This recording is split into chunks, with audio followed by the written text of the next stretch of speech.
Porting. We are also going to choose which BattleAxe. That's what a BattleAxe means. That's the definition of BattleAxe. And in case anyone, this one's pretty good actually. This That one. which one? That one. Start streaming. This one? Yes. Holy shit! Seriously. The Halberd. So second day and people don't have mice. If by the third day you don't have mice, you probably want to get a mouse. Huh? Okay. Is it USB compatible? Just plug the cat right in. I hate those USB-C cats. Okay, which one? That one. This one? This one? No. Isn't there a Skyrim one? Like a dwarf? Well, which one? This one? This? That one's the Skyrim. Elder Scrolls. Oh, it is Skyrim. Okay. Ebony Bottom. I thought Okay. it was a halberd, but like it's too short, I guess. Okay, cool. I don't know the Scottish ones. They're all pretty sharp. And you want to stab it. Alright, so first things first is we're going to download this. Is everyone on G with this one, yeah? Alright, we're going to download this. Alex procurement. Oh, don't worry. Where did I put it? What?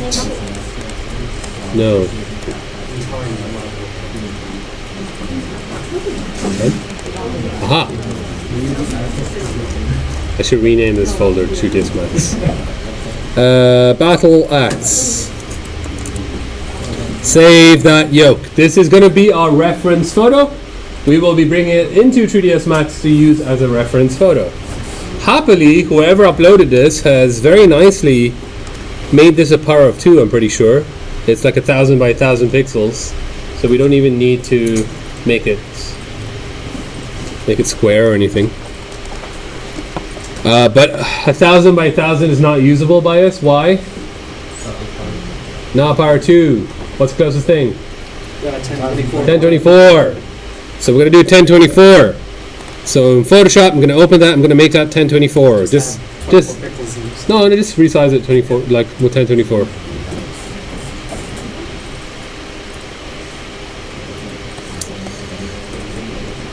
Just get in the habit of always doing this. You don't always need to do it, and there are a lot of things which will allow, like Unity will allow you to import something if it's not a power of 2. But just get in a good habit of doing it. And 1024. What? Could you put that in the Discord so I just download it now? Okay, yeah, fair. Save the polygons. Okay. Close, and you want it on Discord? Yeah, just so I can.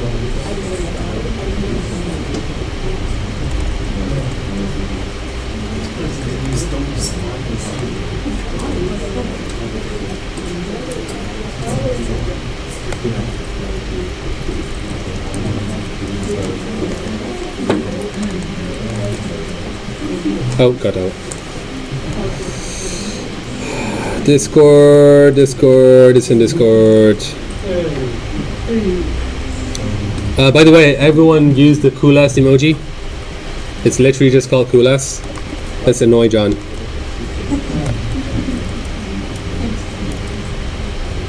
I need more emojis, y'all.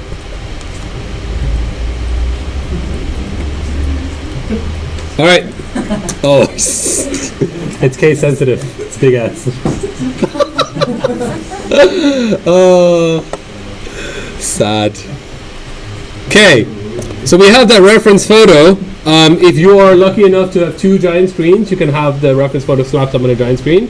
If you're a sad person and don't have that, we are going to import into Max, and you need to know that as well, because there's a lot of times when you'll need to have a reference photo in Max, especially when you're given a front, back, and side view of something. You'll often need to put them in Max so you can model following the concept art. So, how do I get it into Max?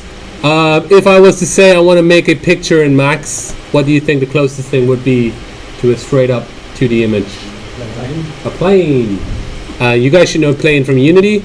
And again, click on it, click and drag just to make the plane. I don't really care about the right size right now, just want to make it. right click to stop creating, and I'm going to modify that plane. And I don't care what number this is as long as they're equal. So I'm going to make them like 70 by 70. I do not want any length or width segments. Why? Because if I turn on the edge faces and shade it, like I told you, I'm going to see all these white lines. I don't want those. So I'm just going to have no segments, because this guy is just going to have a picture on him. Okay? Don't need those extra polygons. Is everyone OG with that? Yeah? Okay. Now we're going to slap on that texture onto this plane. Does anyone remember how do I get a texture onto a mesh? Using a material.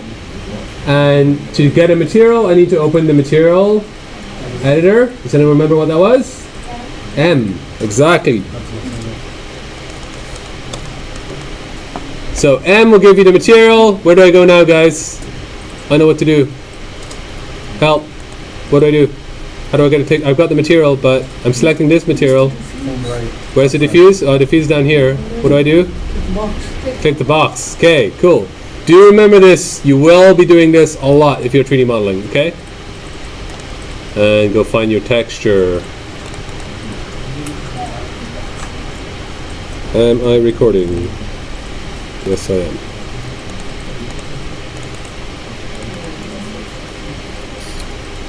Okay. Got the texture on, guys. What do I do now? Click and drag what? To where? Yeah. Oh no, it's all gray. Where's that? Light bulb. Like a white and light bulb. Cool. Oh god. I actually don't know what's happening. The alpha is. Oh, the alpha's not showing because it's. Oh god damn it. I'm just going to give it a white background in Photoshop. Yeah, it's probably the easiest thing. 3ds Max.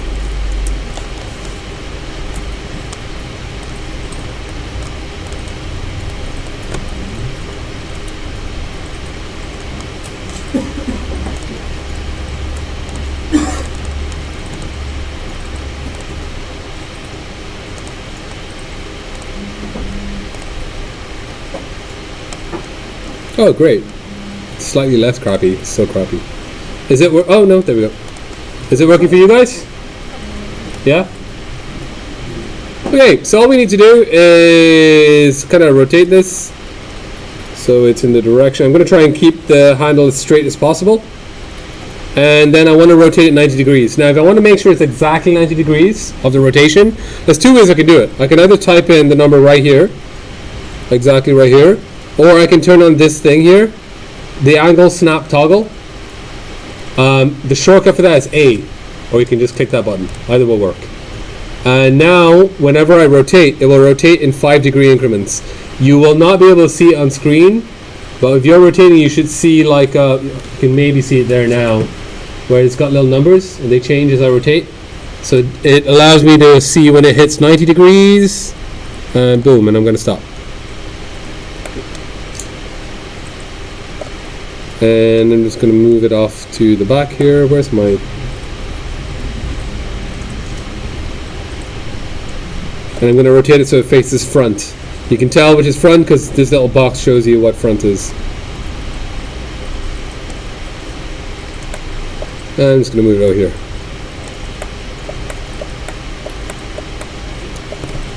All G? Okay. And then remember how to freeze stuff? Right? No. Space will lock selection. Space will lock so I can't select anything else. But I can still move it and select it. Freeze stuff, right click, and freeze selection. Oh, did I show you this? You did not show us. I did not show you this. Sorry.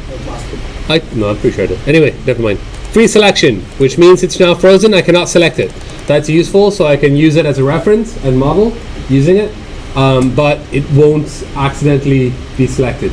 Now the only problem is in Max, when you freeze something it goes all grey, which is kind of annoying. But if you right click on it in the Scene Explorer and go to Properties, there should be a Show Frozen in Grey option that you can turn off. And now it should be visible, but I shouldn't be able to select it. I can still select it by clicking here, but I can't select it in the viewport. Cool?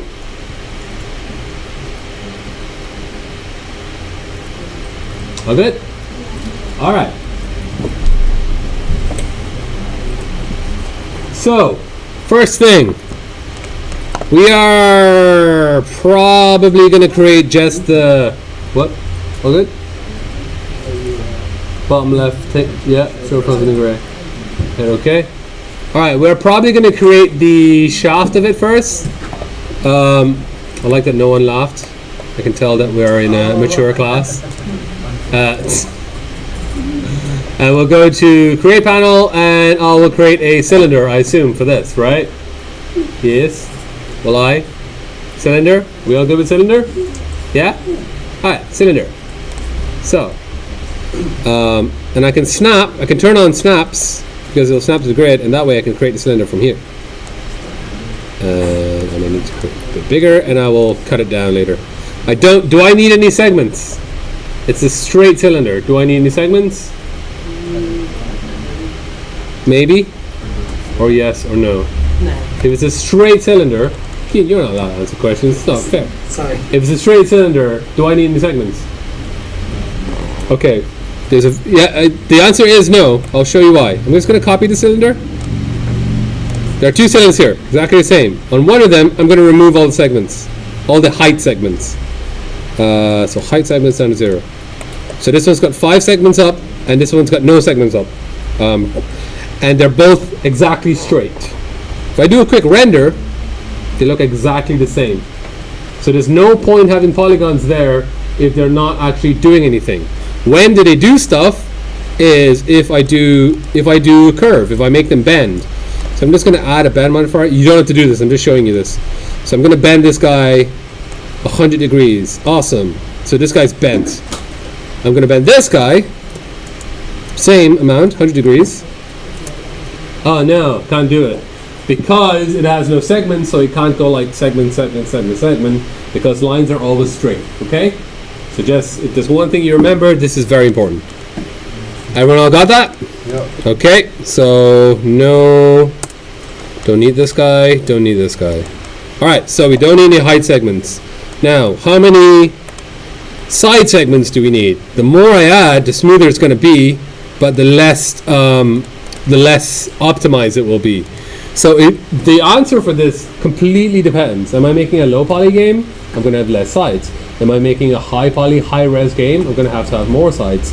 There's going to be a thing called a poly budget, which is something that like a technical art director will be like, hey, in this scene, we can only have 1 million polys, which means terrain needs to 200,000 polys. We need 50,000 polys for the main character and his armor and stuff.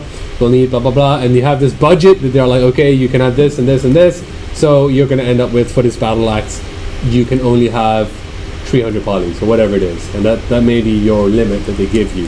Okay, it's generally going to be higher than 300. It's definitely not going to be 300. Now, to make sure we stay under this limit, whatever limit it is we choose, we can hit the number 7, and it should show us statistics on the left-hand side. And these statistics tell you how many polys are in the whole scene right now. So right now it's telling us, hey, there are 30 polys in this entire scene. I can also make it show only my selection by going right click here, right click, there we go, and configure, left click works, and I want to go to statistics, and I make sure it shows total plus selection right here. And okay, now it shows me that this cylinder is 28 polys because I apparently have 2 polys in this plane over here. Okay. All right. So this is way too thick, so I'm gonna scale it down in the Y and X, which makes it a lot thinner, and I can scale it down the Z direction to get the right height that I want. So I'm going to stop it right about here because this is pointy thing up here. So I'm going to stop it right about here. And scale this down a bit thinner.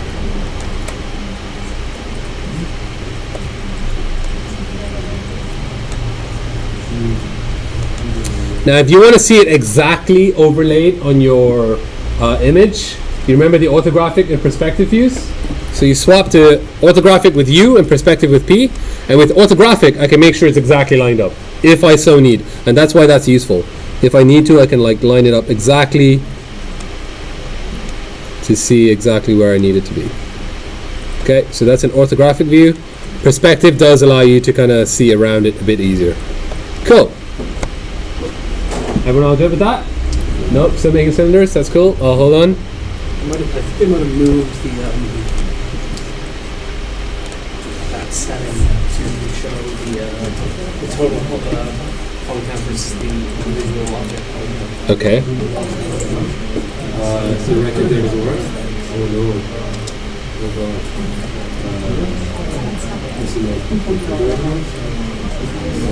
This was why. What is for dereference?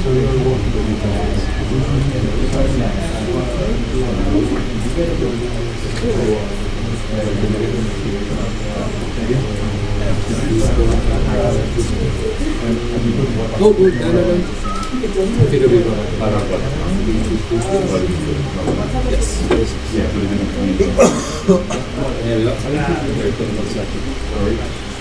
I hate when they do that. Arbitrarily move around menus. Oh, sorry, coming over.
Oh, here.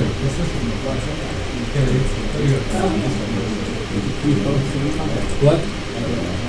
Notes cover to do it. Okay.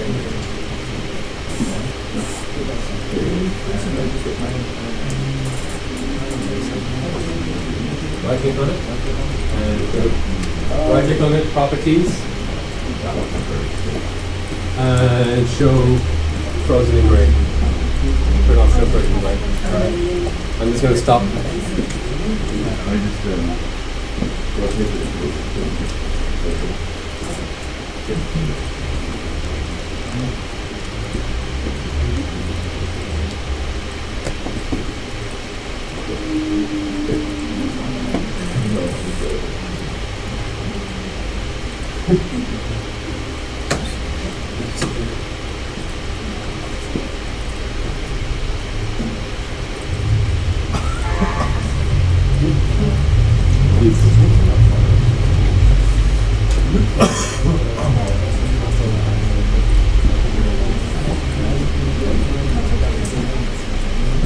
Actually, I regret choosing this because it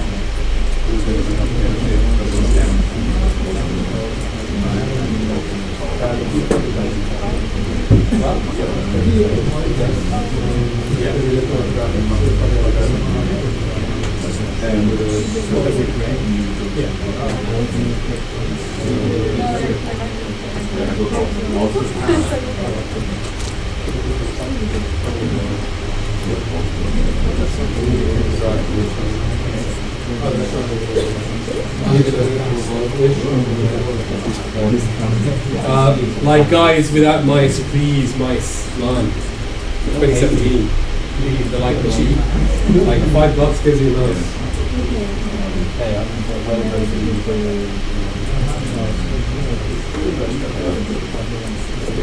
You don't have a laptop? You know what? The guy? Okay, like, doesn't have a laptop. Sorry. You have a laptop? You told me they're gonna get Maximus maybe. Or if you move it, are you auditing this class or are you that's a problem. When I come to class, If you're staying there, I maybe take the run home and just get lost around. Because it just makes no difference. Once I know these time dates, then I can work at home. well, there'll be a couple of classes where it's in class for us. And I'll be going around and I'll be posting it here. Yeah, but I don't mind. Okay, I got cylinders? Everyone got cylinders? Anyone not got cylinders? I'm gonna go ahead. No? Okay, fine. I'll just hang on.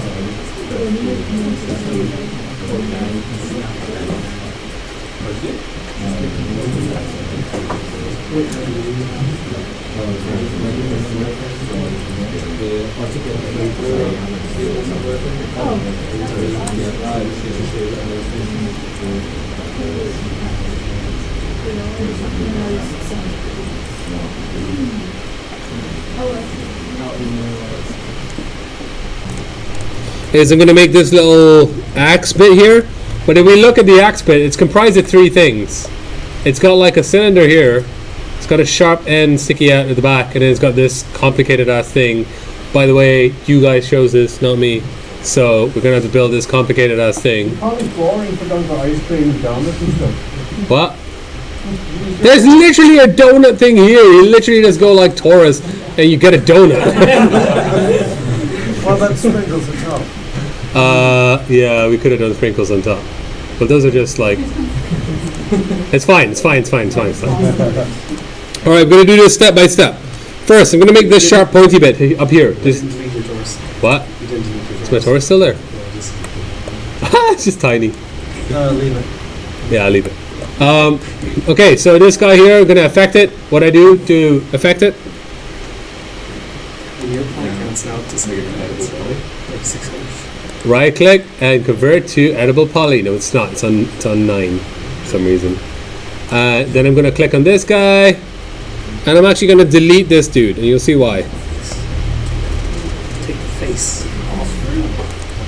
Just delete the little top of it. And now there's a hole there, so I can grab it with the border.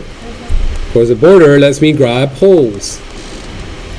And if you remember from last week, if I hold shift while moving on a border, what does it do?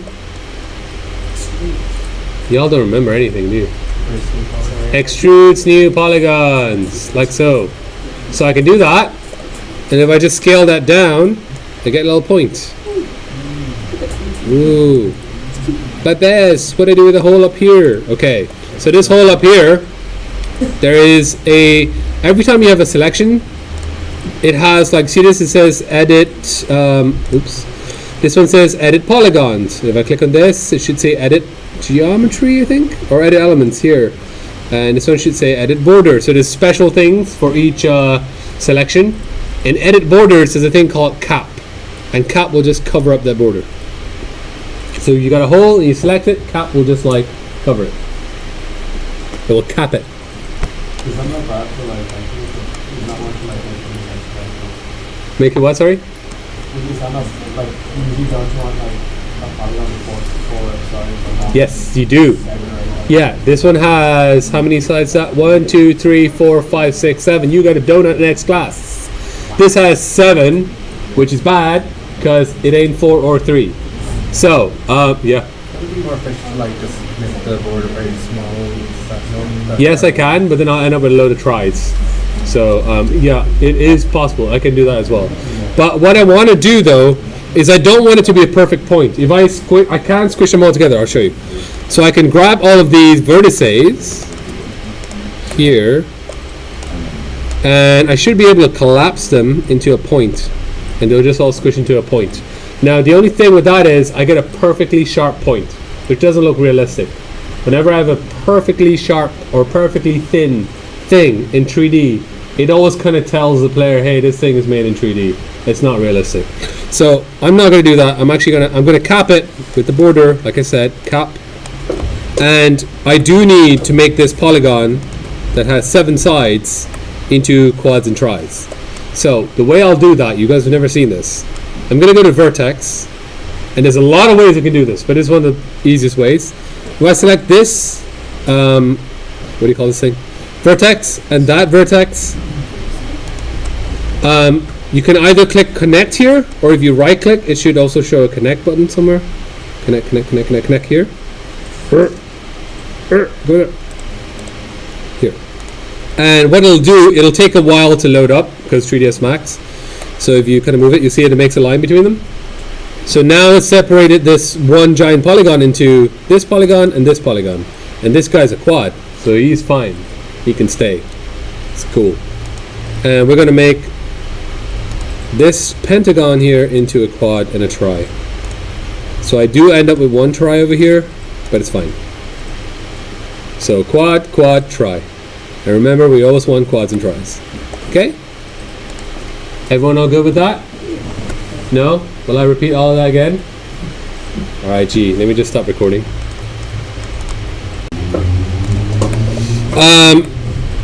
As I said, here we've got a little cylinder type thingy here with extruded bits up and down. Okay, we've got to build that. Here's a little cylinder type thing with an inset here. We've got to build that. And then we've got to build this and this piece. So far we have the shaft. Yay. I'm not even going to talk about this piece until we're done. So, I know I need 2 little cylinders here. I'm going to make a cylinder. So I know I need that. And it's a separate piece, and that's completely fine. Just going to move it up here. And scale it so it fits more or less. And always remember, look at it from the top, because you see it look kind of good from here. But if I look at it from the top, I can tell that it's actually off center. And do go orthographic if you want to be exact. So got it here, scaling it down. Alright, cool. So that can be this piece here. Let me just make it a bit bigger.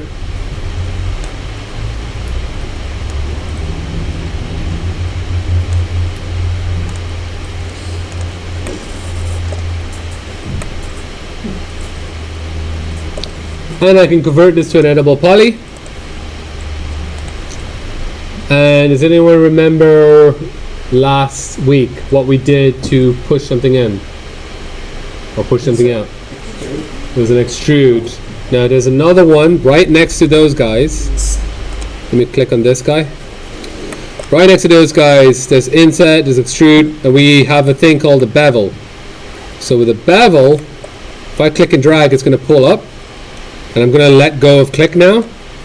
And now if I move my mouse, it kind of does this. I can go out or in. And I can click again to apply that. So I've applied, like, you know, this little bump bit using a bevel. Move it down a bit. And I can just do the same thing to the other side. And I get this shaft kind of holder thing.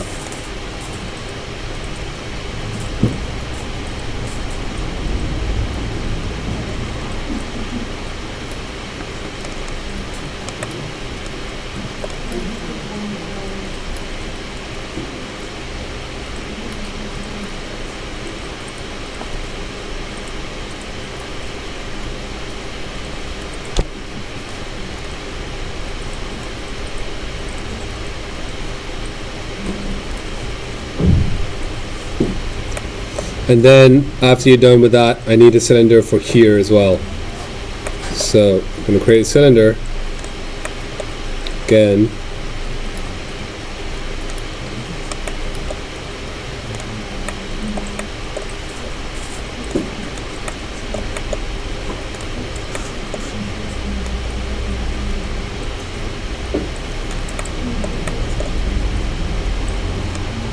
And this part is kind of weird, so you might want to watch this. So, just going to make it a bit bigger.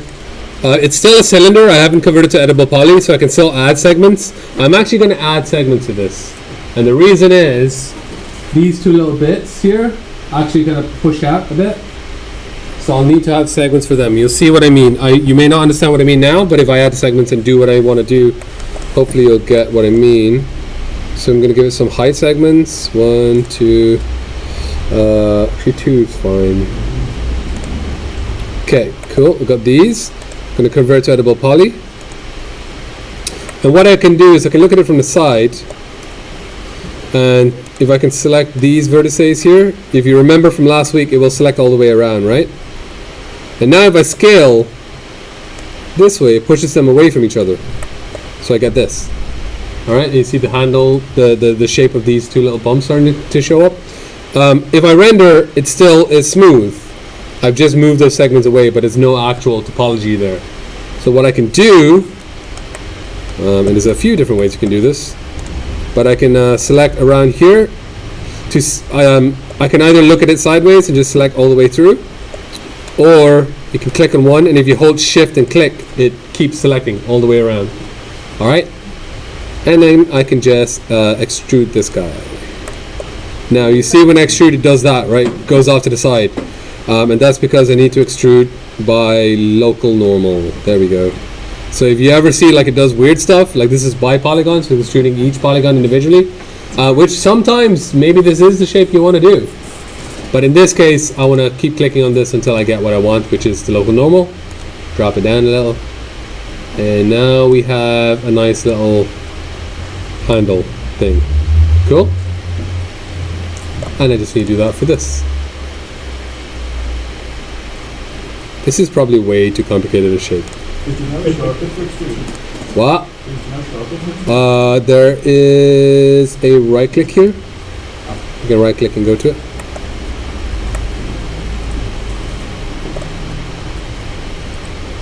And you see the way the bevel kind of pushes in a bit? It goes inwards. So I'm going to select these polygons and just squish them, because then the bevel will push in, like so. Alright? So I got the handle. Oh, it's a bit short. Yeah, my handle's a bit short, so can anyone tell me how I can extend it? What? Select the whole thing? I can do element and select the whole thing. And I can scale like this, but that will like stretch it. I can either select just these polygons or the vertices, and I just select that little section and move the section down.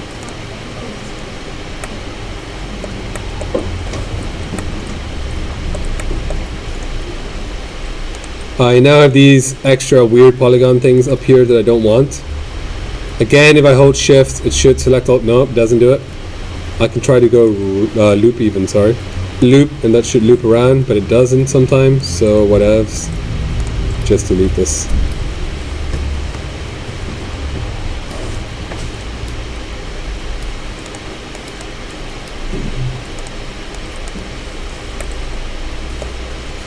And I can just close in this border, just make it smaller. And it's completely okay if the hole is hidden inside. That's completely fine. And I'll do that for the other side. Delete that polygon. Don't want it. Grab the border and scale it in.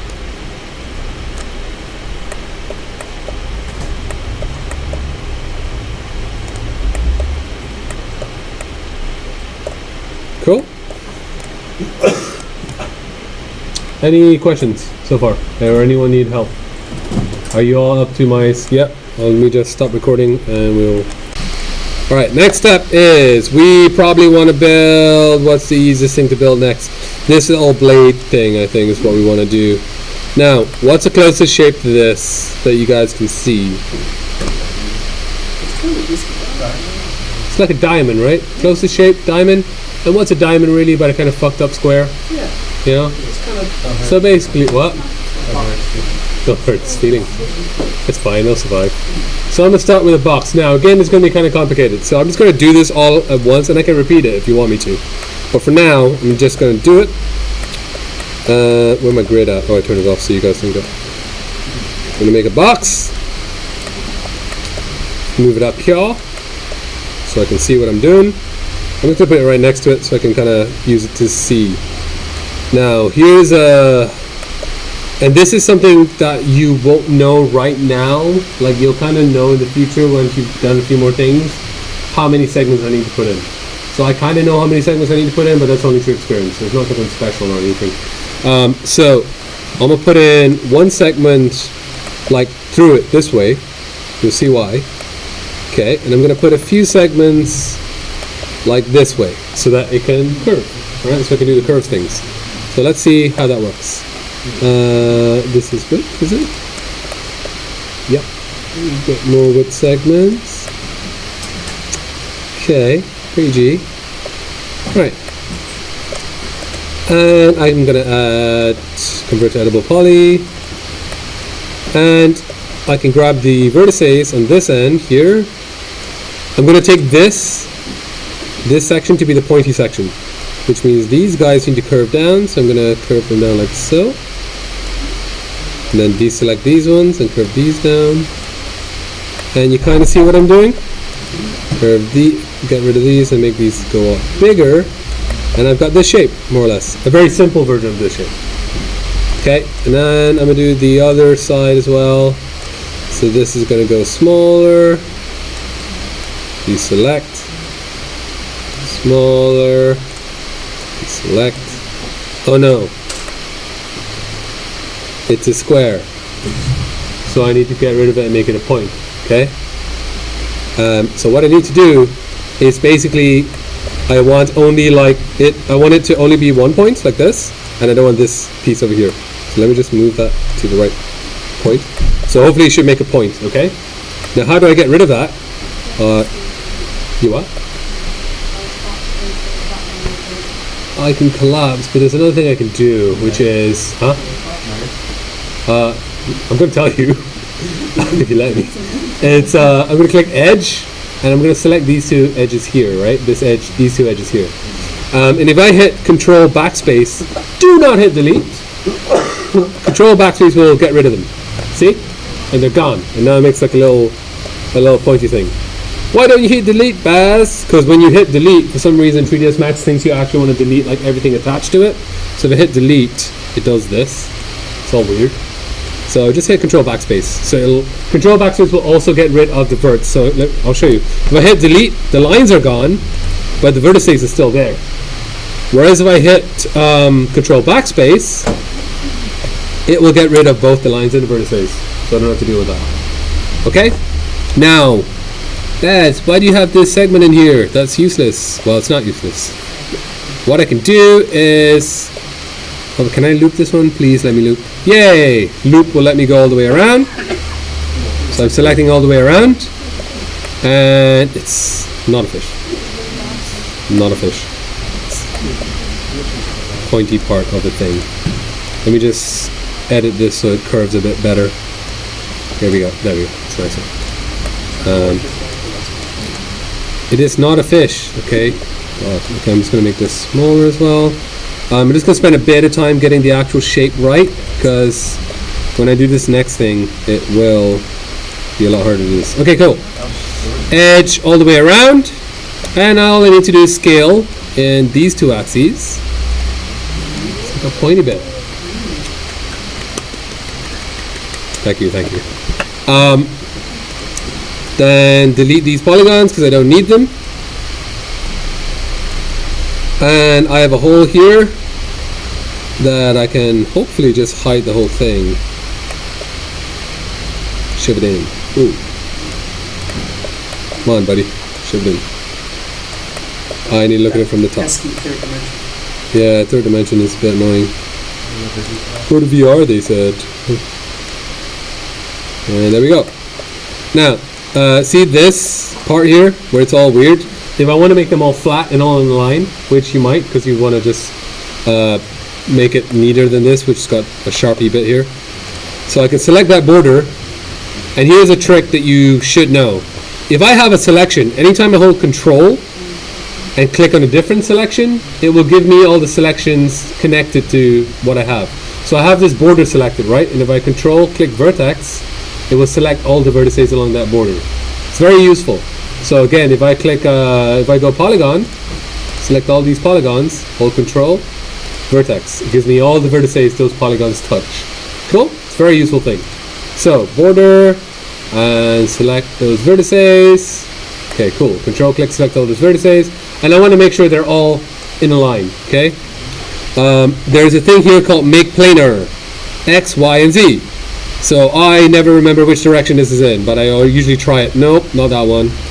Nope, not that one. X. Cool. And it's like flatten them all in the X direction. Cool. And now, when I push it into, go away, get out of here.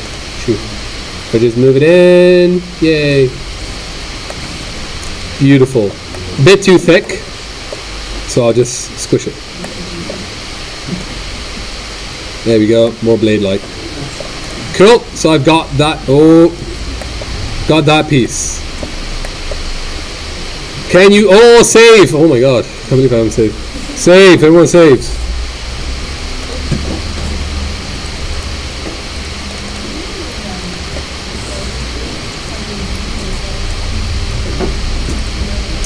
Alright, so I'm gonna, okay, so in case you're like someone who will not be named and have forgotten to like, if I loop that should select it, yeah, that loops all the way around. If you have forgotten to have an edge in the middle, so you have the shape right from the side, but you're like, oh, I got no blade.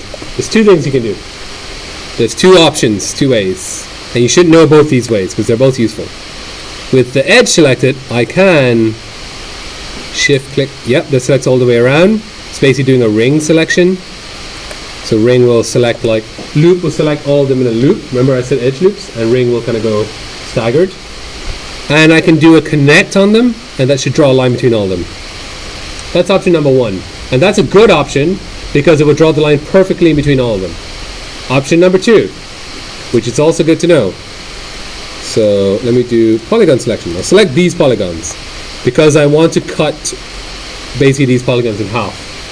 This is option number two, which gives you more freedom, but it's not as precise. You can do a thing called a slice plane here. If I slice plane, I get this like yellow box, and I can move it and rotate it. I can rotate it sideways. I have angle snap still on, so I should be able to rotate exactly 90 degrees. And you see it's now splitting these polygons. And if I hit slice, it will slice it.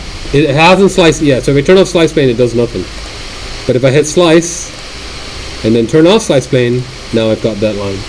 Cool? So do remember both those options. They are both useful in different scenarios, because sometimes you may want to slice in an angle, you know, that the connect will always cut in between, like we'll cut them in half. So you may want to slice in an angle sometimes. So there are just different options. And then loop, control click vertices, and scale.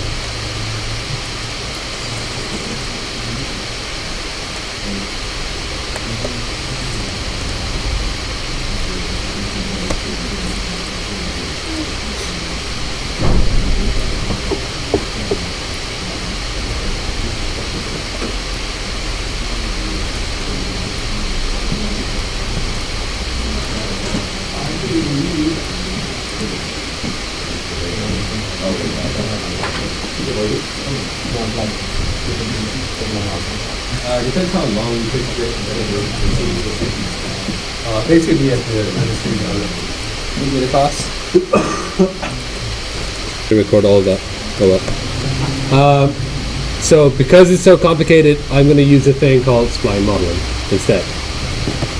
So for splines, ideally you want to look from the top. I'll show you why. So a spline is also in a create panel. It's also a creation thing. And it's in shapes, and it's in a line. If anyone's used the pen tool in Photoshop, let me just do it in a blank area here. It works exactly like the pen tool in Photoshop. If I click, it makes a point, and if I click again, it draws the line between those 2 points. However, if I click and drag, you do not ever want to click and drag. I'll If I click and drag, it will do the curve thing, just like Photoshop, but it will create segments. You see, like it's a segment. See that, yeah? And that's annoying because you can't really control how many segments it's going to create when you do that curve. So the best thing to do if you want to make a curve is to just like manually go like segment, because that way you know exactly how many segments you're putting in. Cool? So let's go do the thing for that guy. Now the reason why you want to look from the top is if I look from the side and I make a line, you're like, okay, make a small little line. When I rotate, it's like, oh my god, it's like miles and miles away. Okay, so you want to look at it from the top, so it's like locked down in your view. Any questions so far? No? Okay, so I'm gonna look down onto my picture, which I've made, and I'm gonna create that spline line here. And what I'm gonna do is go from here and try and follow the shape. I don't need to follow it exactly because we're just making a basic axe. So I'm trying to follow it. And the more segments you do, the more you will need to clean up the shape later. So don't go crazy. Try to use as few segments as you can, just for now, which is what I'm doing.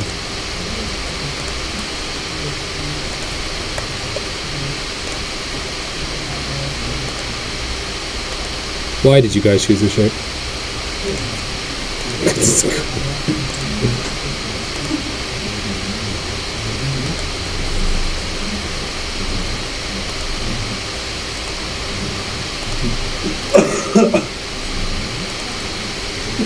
I'm actually getting bored. Cool, and then to finish the spline, you just like connect it back to the first point, exactly like the path tool in Photoshop. It'll ask you, do you want to close? Yes. Now what you can do with the spline, let me just move it off so you can see it. So you see it's the basic shape of it, right? What we can do is we can add a modifier to it called extrude. Extrude. And the amount is here. Every time you see two little buttons like this in Max, you can always click and drag. Same as Unity. You know, the way you can like click and drag stuff. So I'm extrude it. I don't want to be that thick, just about here. God dang it. Or you can click as well, like that. And I want one height segment because I'm going to do that thing again to extrude it to make the blade thing, alright? So I'll just give it one segment. Or two segments, sorry. And when I'm done, that's fine, I can convert to editable poly. But now I've got a lot of work to do. I got to make sure that there are no tries in this. So I'm going to copy, I need to connect all of these and make sure they're not like a giant polygon with no edges. Why aren't they connected? Oh, there we go. Okay, so I need to manually go in and connect all of this jazz. Cool. Is that okay? Do you want me to show that again? Sorry? You add an extrude modifier in this case because it's a spline. So it's in the modifier panel list here. You just click on that and there should be an extrude modifier. If you hit E, it'll bring you directly to extrudes. Got it? Nice. Okay, cool. So try that, guys. Hopefully we can get the blade done. And obviously, when you have the blade, you can then, like, you know, grab the edges and make the blade shape yourself. You should know that already. I don't want to do it manually. So they're all collected there. There is a way to mirror this face onto the other side, Keane. There is a way. But I will not show you that way today. So I feel like you've learned enough. Yeah, that's fine. Okay, if you reach this stage where I am, and you've connected all the top bits, so they're all quads and stuff, and you're all super proud, and then you look underneath and you go, oh god, gonna do it all over again. There is a way to just take this and put it there. It's slightly advanced, but will I tell you, or will I hold it reserved? No? I'll leave it as a surprise for later. Okay. It's bad. Okay, so we're going to do a pyramid for this little bit here. So I'm going to start off with a pyramid shape. Yay. I'm going to give myself a couple segments so I can twist it and bend it. And then all I need to do is editable poly it. Grab this bit, move that. Grab that bit and this. Move that over there. And, oh, I remember why. It's got this thing. That's okay. Actually, we can shove this up like that, and that should be okay. And that's kind of more or less that shape-ish. I don't know, but I think it is. It's close enough. Close enough. Yeah, whatever that shape is. I went to Bethesda. And then rotate that, and shove that in there. Just kind of made it. I was like, yeah, whatever. We're making a low poly version. That's our excuse.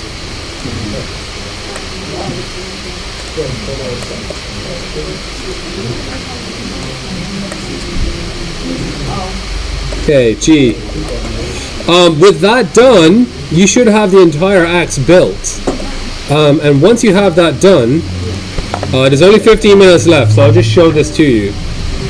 I'm going to grab the main dude, like the main frickin' whatever, the handle, and I'm going to attach everything else to it. Because right now they're all separate objects. You can see them here. They're all separate objects here. I'm going to call the main dude axe. Okay, ache, I guess.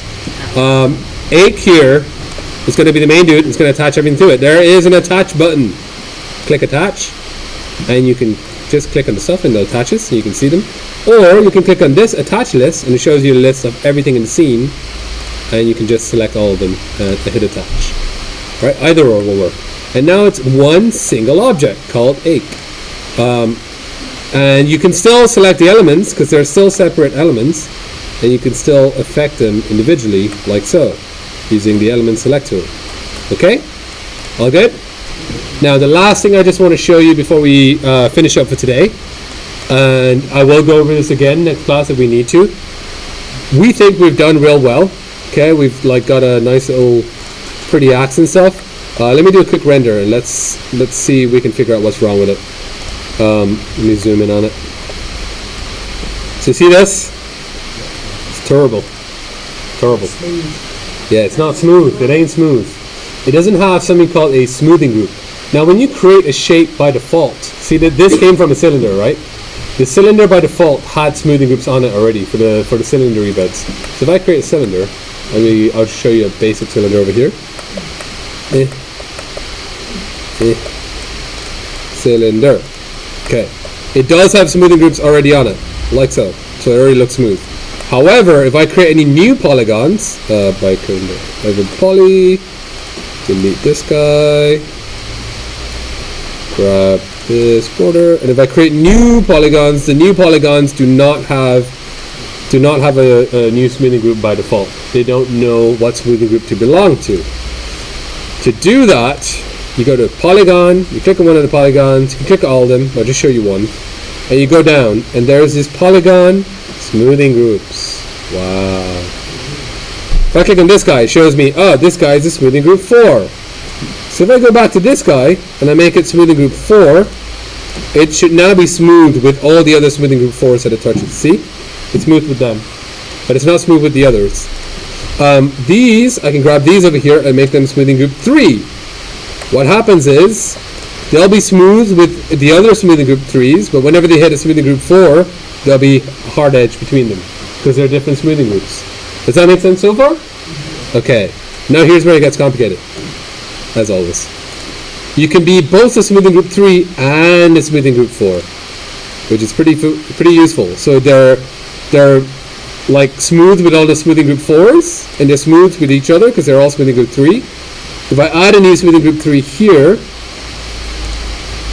what will happen to it? It will not be smooth with all the other smoothing group 4s, but it will be smooth with the smoothing group 3s. If that makes sense. Okay? I know that's kind of weird. Is that for lighting? That is for lighting. That's how it reacts to the light. So it hasn't changed the topology at all. It hasn't actually curved it. It just tells it when you have a polygon and a polygon that are next to each other and connected, react as if they're a smooth surface when light hits it. Okay, so that's exactly. I can also clear everything. It's all gone. And what was it? 3 is it? No, 4. Set them all to 4, and now it's all G. They're all smooth. Okay? All good? Alright, so your homework is finish that axe and figure out the smoothing groups. Figure out the smoothing groups. I'll give you a hint on this one. So this guy is smoothing group 4. If I do this, I should be able to do 3. So they should still be hard edge with each other, but smooth with the top. And that's kind of what I want. Okay? So figure all the rest of them out. That's your homework. Have that done by next week. If you don't have it, no donuts. Someone, class rep, remind me by donuts. The day before. I will message in Discord. Please everyone get on Discord because it seems to be the only reliable source of communication at the moment. So either Discord, and I'll put on maybe Facebook, but like Discord I'm definitely going to post there about next week and whether I can get it changed to Tuesday. Okay? Other than that, GG. Thanks for coming.